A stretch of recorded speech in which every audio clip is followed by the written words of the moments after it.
Hello everybody! For today's video ay magluto tayo ng long soup guys. Tinatawag itong long soup kasi mga ilang oras ito pakuluan. Ito yung mga ingredients niya. White hyacinth bean, red bean, at saka tangerine peel.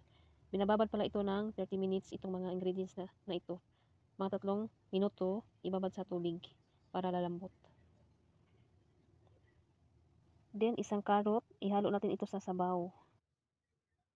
Then pork bones, binili ko ito ng mga 68 kd sa palengke. And then itong isda, binili ko rin ng 58 kd. Lingyo ang name nito. Yung isda, tapos ko na yan nalinisan at nahugasan. And then, gikat ko lang siya ng half. Yung tangerine peel, after 30 minutes, lumambot na siya. Ating linisan natin ito at hugasan ng maayos.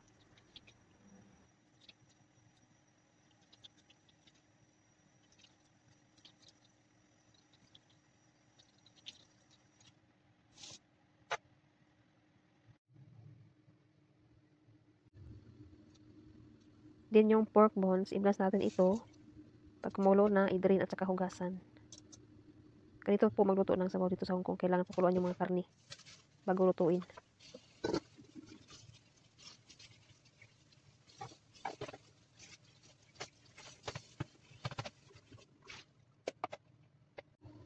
Din yung isda, bago natin lutuin sa sabaw, iprito muna natin para mawala yung langsa ng isda, yung mga amoy ng isda. Prito muna natin. Lagyan natin ng ginger. Magprito tayo ng isda. After nito, after maprito yung isda, ilagay ito sa soup bag. Ang purpose po paglagay sa soup bag kasi maraming buto-buto yung isda, yung mga tinik niya. Para hindi malagay sa sabaw, dapat ilagay siya sa soup bag. Kasi delikado yung mga tinik ng isda.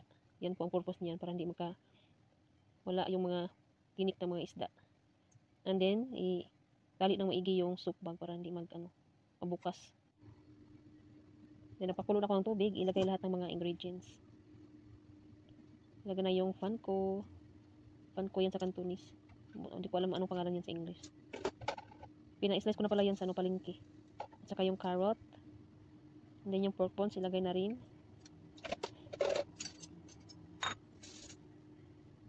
And then, ito yung isda na nakalagay sa soup bag. And then, hyacinth bean. And then, yung red bean. And then, yung tangerine peel, ilagay na rin. Takpan ito at pakuluan ito ng mga about 4 hours.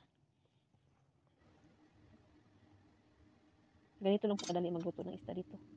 Kaya lang, easy lang siya lutuin. Kaya lang, matagal lang siya matapos maluto. After 4 hours guys, ito na yung ating sabaw. Lagyan natin ng asin para may lasa yung sabaw guys. Masarap na yung ating sabaw guys. Huwag nyo kalimutan lagyan ng carrot kasi masarap talaga paglagyan ng carrot. Thank you for watching guys. Hanggang sa susunod na video. Ready to serve ang ating sabaw.